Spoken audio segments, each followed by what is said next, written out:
My name is Cecily Morrison, and 20 years ago, spent a lot of time in the chairs that you're in now. So it's an interesting experience to be the other side. And it's really my pleasure to be here with you today. I was asked to share a topic which is really close to my heart, which is human-centric AI. And one of the reasons I believe this is such an important topic is that in our coming world, we will all be interacting with AI systems regularly. Most of us are already interacting with them on a daily basis, but across the world, across whatever type of life that you have, you'll be interacting with these systems. And I think we, as the people in this room, are the people who are going to shape the experiences that the world has by the choices that we make in the machine learning systems that we build. So today I want to go into just one particular area of human-centric AI called Teachable AI systems, and really the ways that we can use certain types of approaches to bring more equity into the world rather than to bring more discrimination into the world. And it's particularly for people who might find themselves on the margins for various reasons. So I hope that in the next hour, I'm going to get you to see two things. One is the power of real examples to shape and drive the fundamental research questions that we ask in machine learning. And the other one is to be unsatisfied with any AI system that only works for most people, but not all people.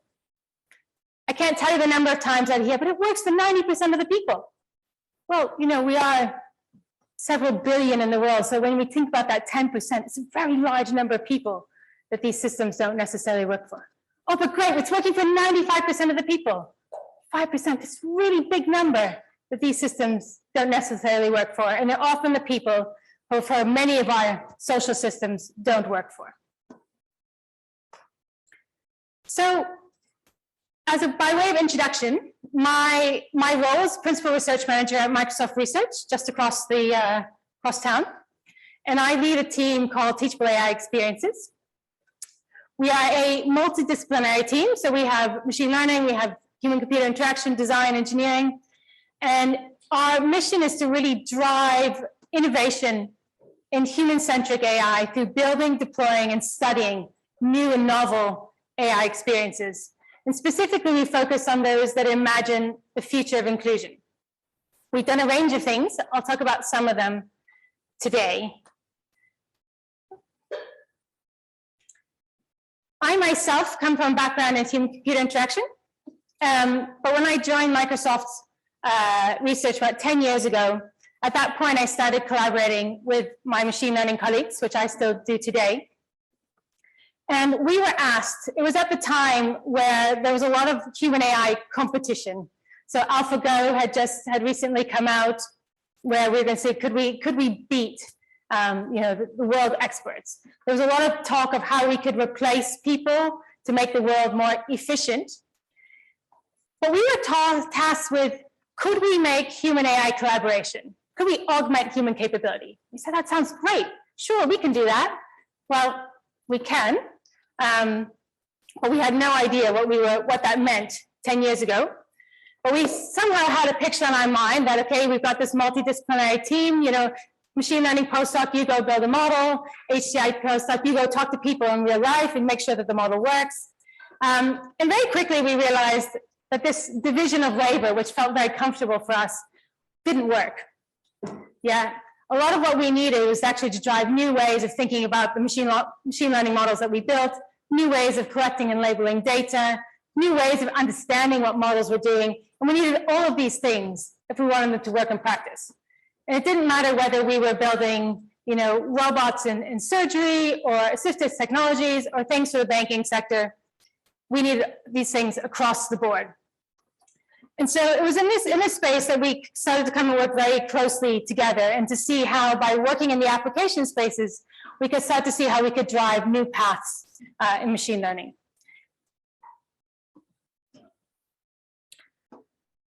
So today, I'd like to share with you one of those research journeys, and particularly one that we've been doing at the moment called Teachable Object Recognition. And a Teachable Object Recognizer allows somebody who is blind or low vision to take 4 or 5 videos of any object in the world, train their model, and then by scanning their phone around, being able to recognize any object. That could be their keys, their front door, their personal mug, their personal AirPods, or a white cane, their guide dog. We've even had guide dog poo in some of our data sets. So anything. So what I'd like to do today is talk to you a little bit about the vision. Why are we doing this? Why does it matter? And then some of the research challenges and interesting research areas that are opening up because of this.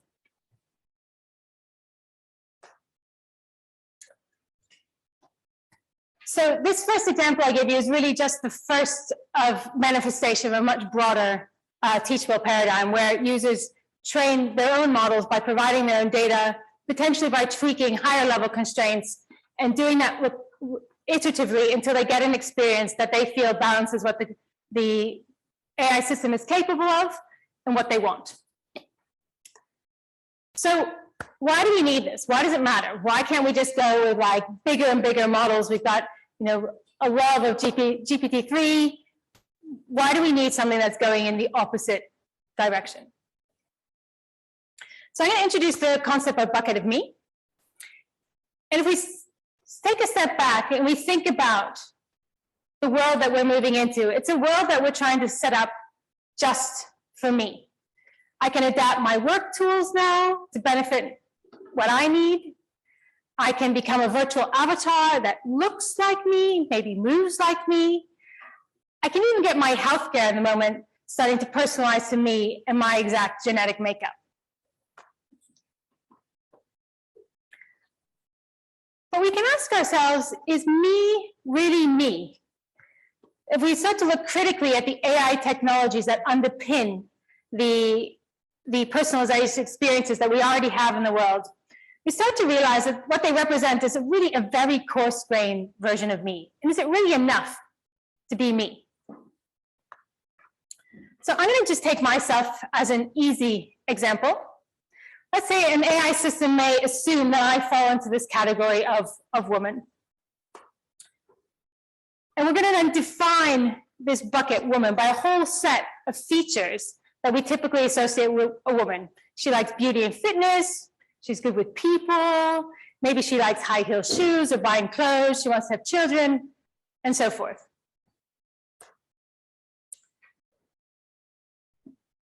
But if we dig a bit deeper, we can find that these coarse-grained buckets really don't capture many of the parts of a person's identity that could be really important in an AI system that they might be interacting with. Some features might be missing. So for example, that I have a disability that shapes my perspective may have a stronger influence on my identity as a woman. So maybe woman doesn't even need to be a feature in systems I'm interacting with.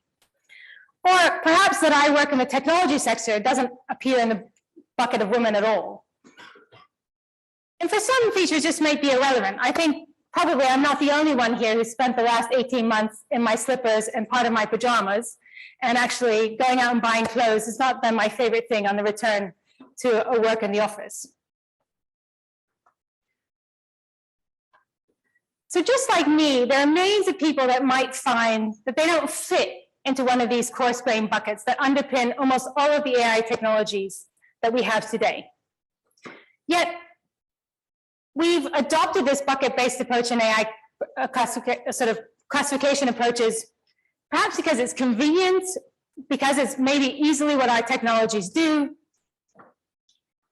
But it's far from serving those who are going to be using these systems, who have individual needs that need to be captured their identity or needs in their interactions with those systems. So we can also look at this from a responsible AI approach. Microsoft is very much focused on all of our systems being sort of fitting within a responsible AI paradigm. All of our products now need to go through responsible AI standards, so they meet and think about all these issues. But the way we do it at the moment is every time we come up against an example that seems unjust, I'm just going to let this one come up here. We start to reshape these buckets. We think, oh, we don't have enough buckets. Let's make more buckets. Or we think, maybe we have too many buckets. Let's get rid of the gender bucket. Or, you know, maybe we just need to reshape what's in the bucket. Let's add more data. And maybe for that particular product or that particular system, we feel satisfied until 2 weeks later, the next system comes off the line and goes into the queue, and we have to rearrange those buckets again. We have to collect more data. We have to categorize it in different ways. We have to run different fairness ideas on it.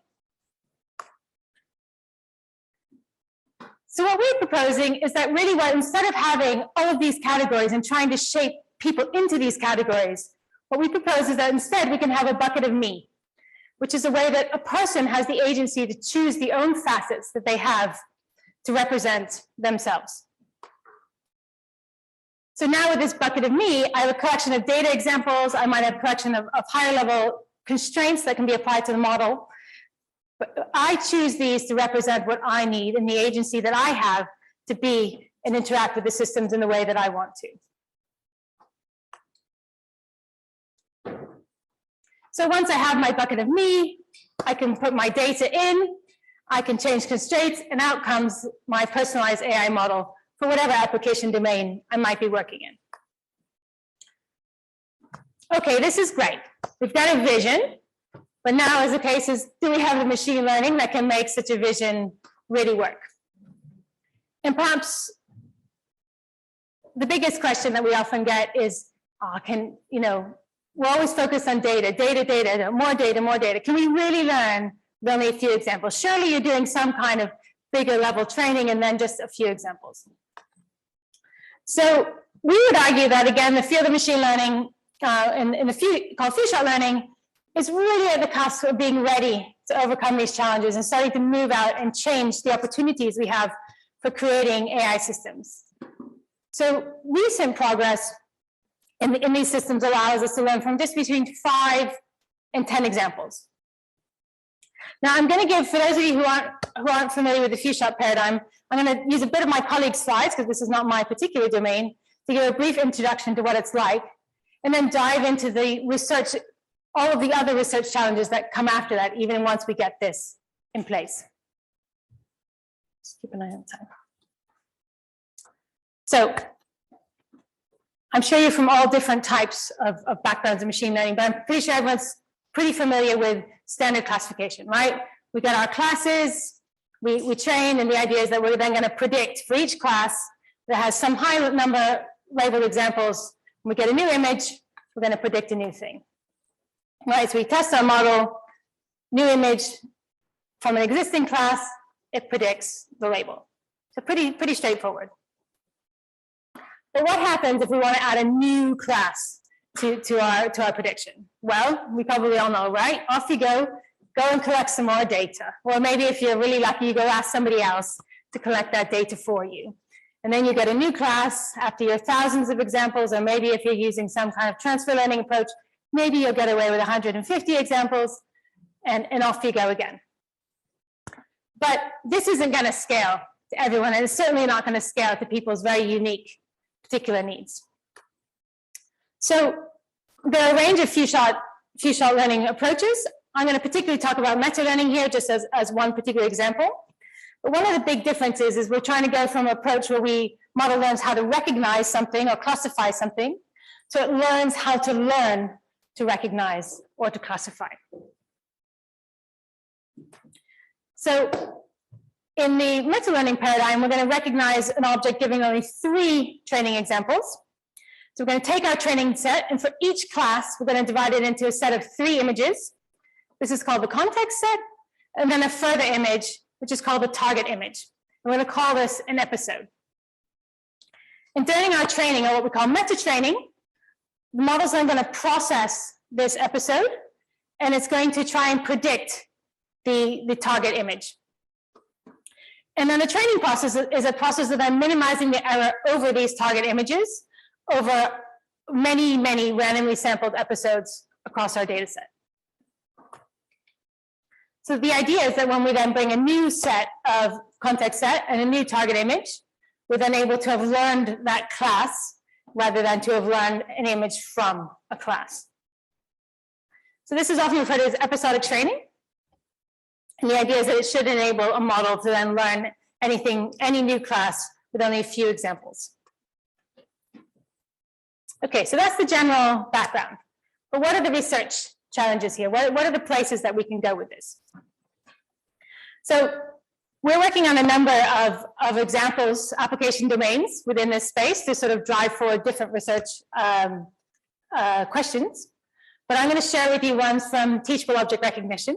So I'll just remind you what that is. So this is an application where someone who's blind or low vision can take 5 videos of any object in the world that they've never seen before or system's ever seen before, train their model, personalize their model, and then when they scan their phone around, it will be recognized. So obviously the first thing that we often think about is data, and we have a range of data sets out there, but the majority of research in the few-shot space has been done on clean data sets, such as Omniglot, Mini-ImageNet, metadata set. And actually, progress has been pretty rapid.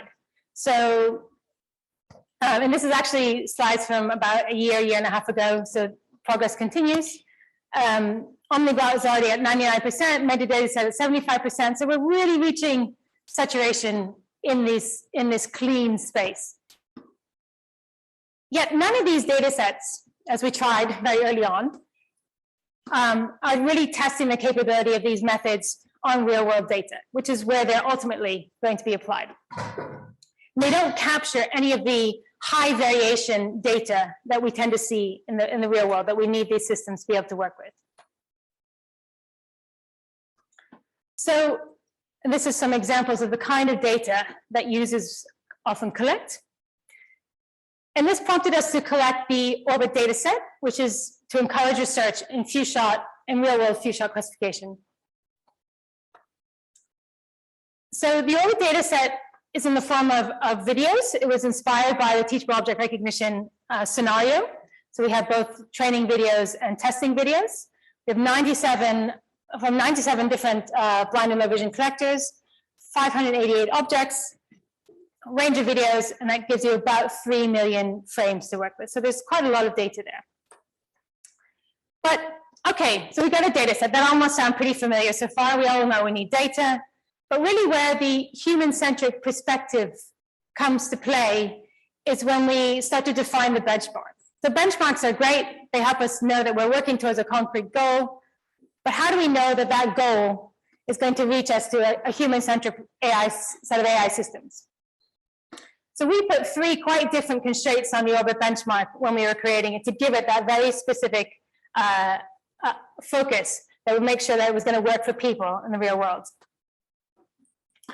So the first one was to define all the metrics in a single user specific way.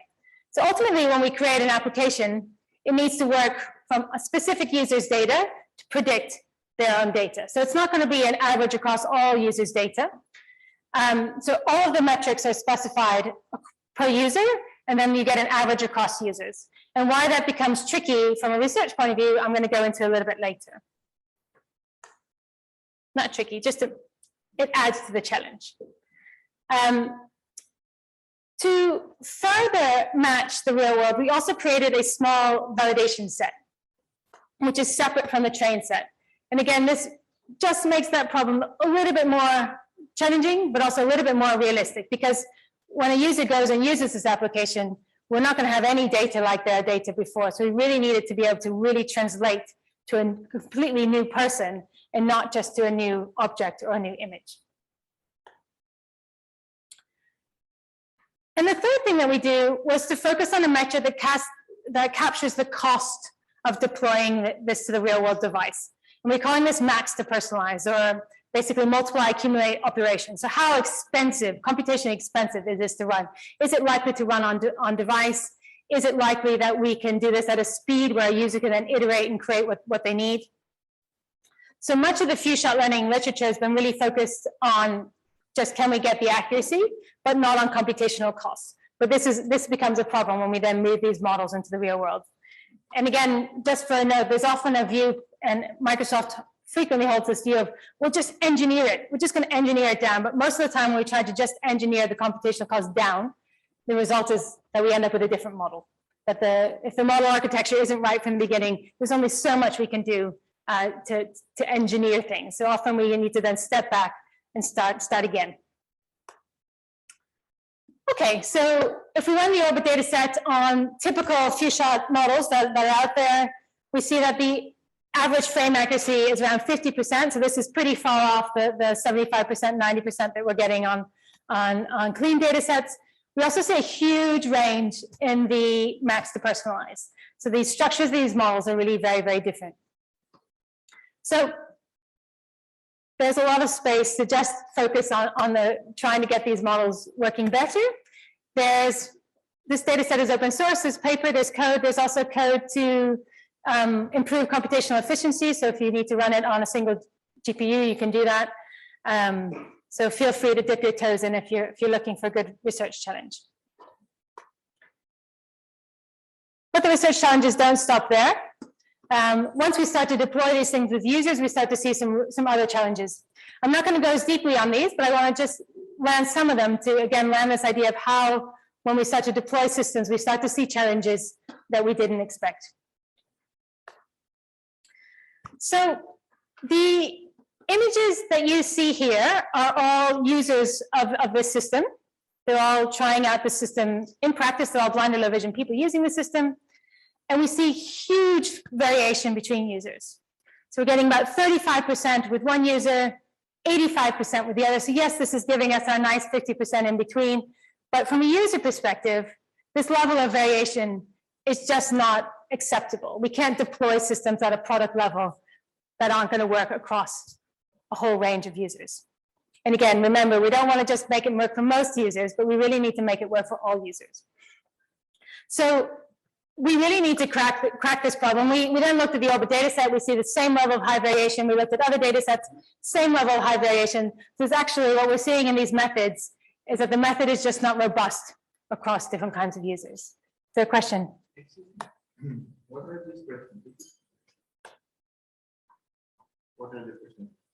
This is the level of accuracy for the teachable object recognizer for each of those particular users. Yeah. So across these few-shot methods, we're not getting good.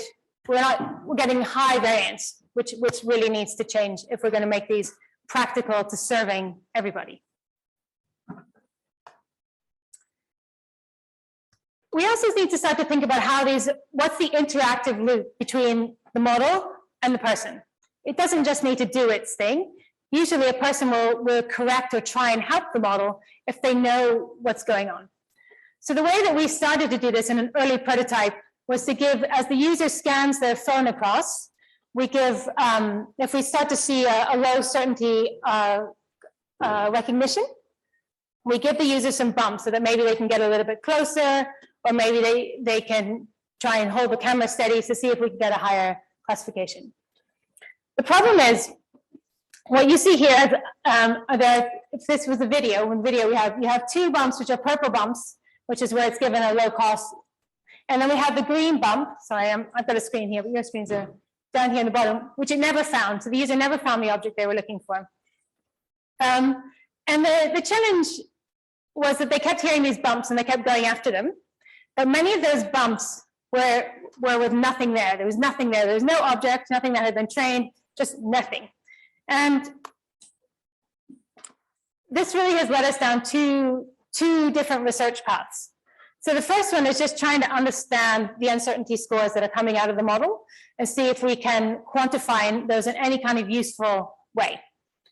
And that isn't really an experimentation challenge, but we've discovered that's much more a challenge of can we train the model in a different way to start to output more useful scores that we can use to direct the user so we get a better loop between system and user.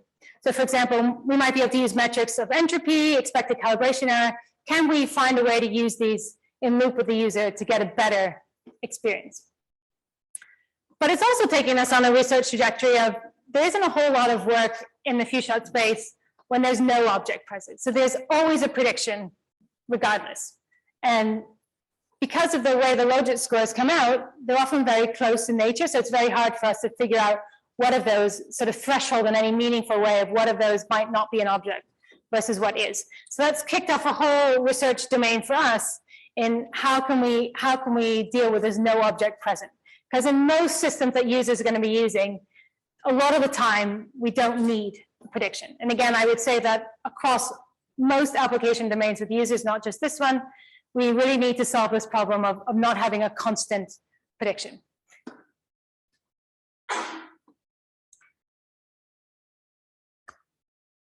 And one of the final challenges I want to highlight is that we get the users to collect data to train their system.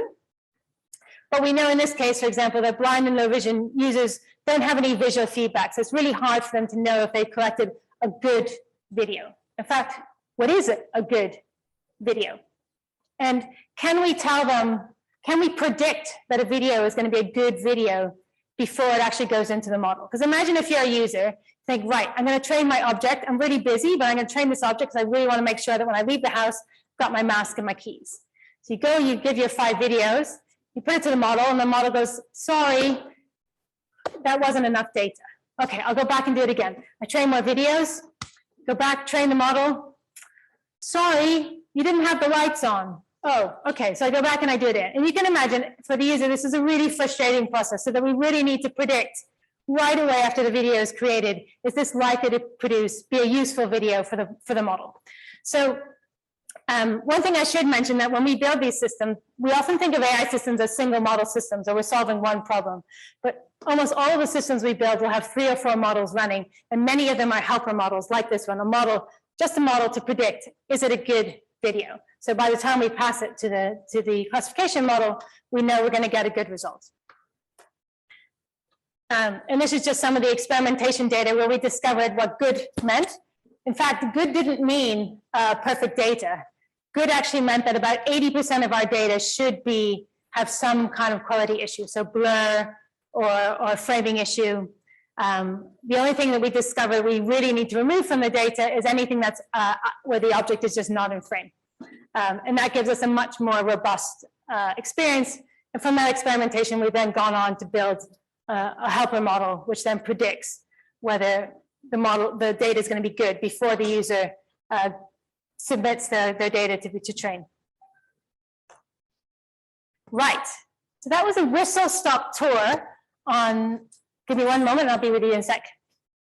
A whistle-stop tour on some of the research challenges that we can get out from digging deep, and from what the research questions might look like if we take a teachable approach.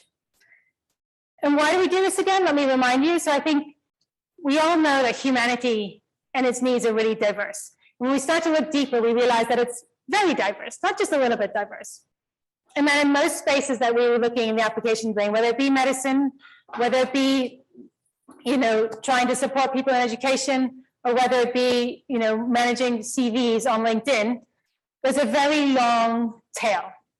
And in big companies, they put a lot of effort into expanding data sets to be fairer, creating even larger models to try and get higher recognition power. But I'm going to argue that none of those approaches is ever going to reach the long tail. It's not economical, even by the big tech companies. But even if it was economical, most of the AI applications that are user-facing, that people are using, we are asking the system to make judgments about how somebody should be, for example, portray their identity, what their particular needs are, and that's never going to be feasible, no matter how hard we try. So Teachable AI gives us, or the users, agency over the ways AI systems can work for themselves, and it opens up a huge set of research directions to try and move AI systems in the direction of serving everybody, rather than just serving most people. So with that, I'm just going to say thank you. Thank you very much. The work I'm representing is not just my own, but the whole team that I work with. And I hope that you found this area an interesting area. And I'm happy to take questions from there. And I've done a good job on time. So we're going to get back on schedule to get a good break.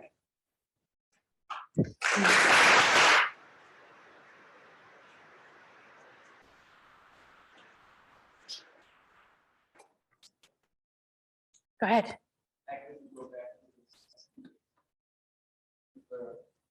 Which one?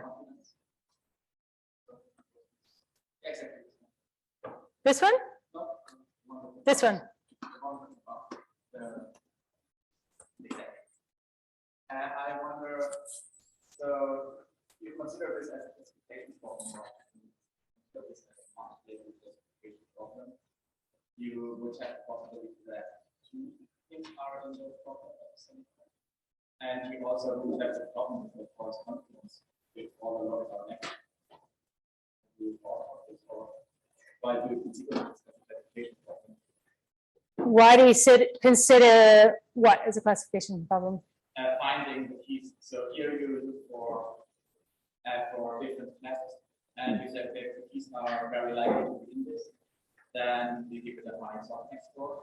But if there would be a castle next to the keys, it would be possible that the castle would get a high confidence, and they would have a keys. No, that's not the problem. The problem is rather that many things, softmax hasn't worked for us at all because of the way the logit scores are not very, each object has a very different range of logit scores, and although we've done quite a lot of work on the engineering side to try and bring those in line in some ways, it hasn't worked at all. But the problem isn't usually between one object that's been trained and another object, but rather an object that's been trained and anything else that's being seen, if that makes sense. So maybe I've trained my mouse here, but maybe it's picking up, it's giving a low self-confidence when it sees this dongle. So it's not two objects confusing. Is that what you're saying? No, and the subtext per se effectively cut off, and so you have to look for process in one. Are you saying so that because of the clutter in the background?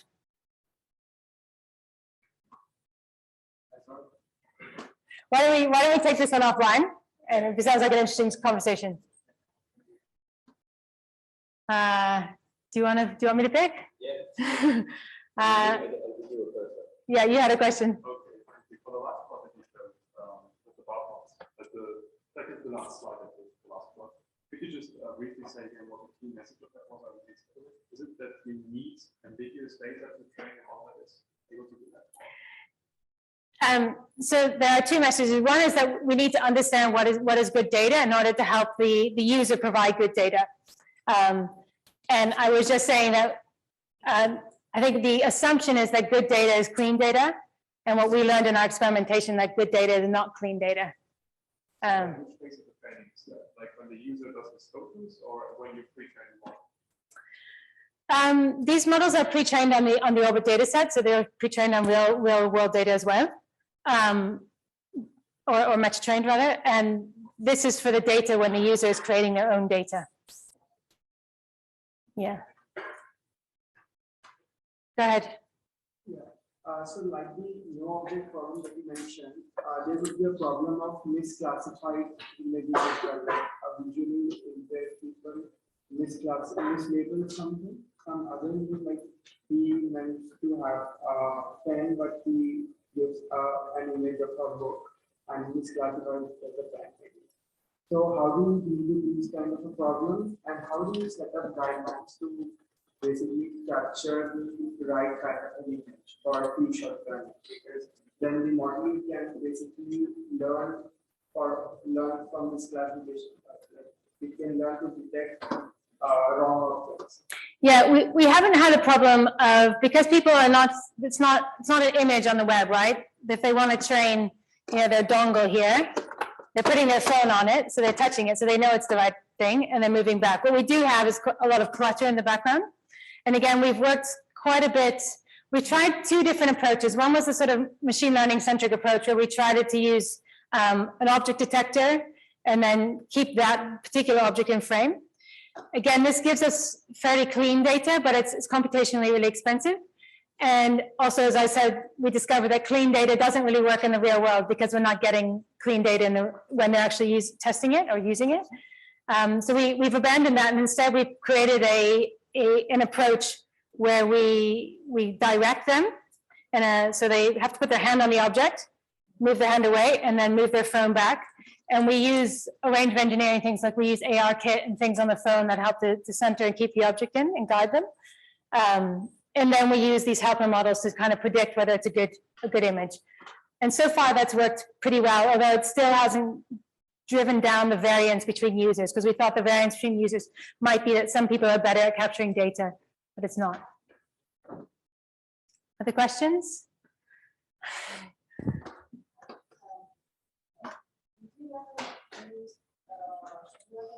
Some other sensors in cameras, like thinking of a tool, in a different way.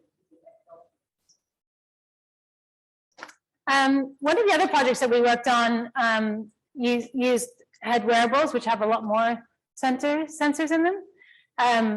So it's also an interesting space to be in. We've taken different approaches in terms of being far out there, but not usable by people, and things that are usable. In this case, this is a collaboration with the Microsoft app Seeing AI. And so for that, we had to use the phone. So that was just a built-in constraint. But there are lots of interesting trade-offs in this space. And for us, they're interesting because we want these things to get out to people, but our main aim is not necessarily to build the applications. Our main aim is to drive the machine learning. So we take the constraints that come.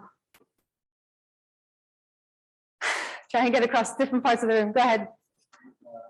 So you speak about some of the challenges which the design team informed you about, and some of the challenges that the AI informed you about, and what was the intuition behind recognizing these challenges from different aspects?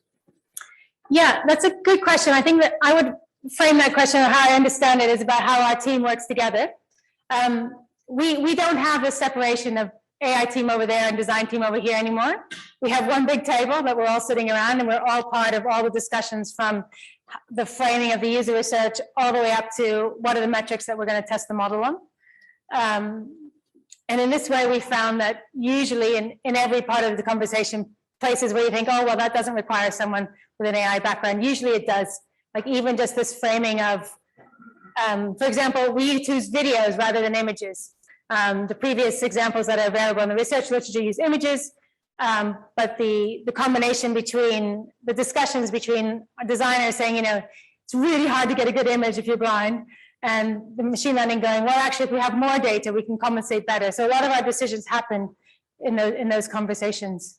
And it's one of the reasons why we build stuff, because it really helps people with different perspectives focus on the same problems and bring their expertise together in interesting ways. Whereas if you just imagine you're building something, it's very easy just to make assumptions.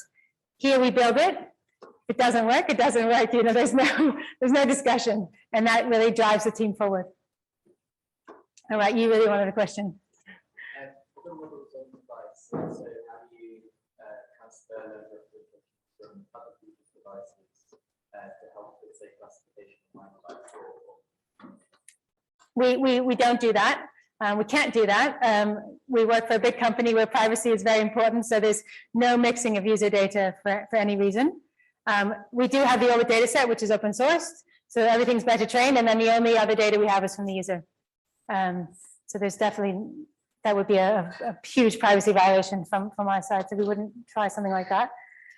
We are looking into some interesting things around people, so what they call donate to science, where people donate their data, but there's a lot of ethical research that needs to take place as to, should all of us donate our data to science, and what is science, where's the boundaries of science, do I get to define them?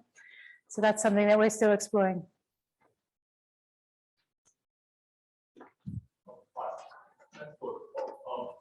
On the clinical side, like we do treatment to patients because they thought on other people. So how do we truly assess the effectiveness of personalized treatment? That's a great question. We've worked with some of our colleagues in the healthcare features group at Microsoft, in the kind of places that this isn't going to work everywhere, because you're not going to have the data everywhere. So you have to but the kind of places that work is, for example, blood pressure monitoring. So we all have very different blood pressures. It's something that's often tracked, so it's something that we can get a baseline on somebody's blood pressure usually very, very quickly, so that when they're ill, we can then be monitoring against their quote-unquote data. So we learn off of things that we've seen before of them. So it won't work in everything, but in this case, yeah, there are quite a few examples where we can get personalized data for them previously, or people who are going in for elective surgery or non-emergency procedures. We can often collect data in that pre-op stage. And then a lot of those things can be trained up, particularly in the monitor. It seems to work particularly well in monitoring because that's our physiology seems to be very different as people. And so that's a place where it works really well. Anything else? Perfect timing. Thank you. All right, thanks so very much.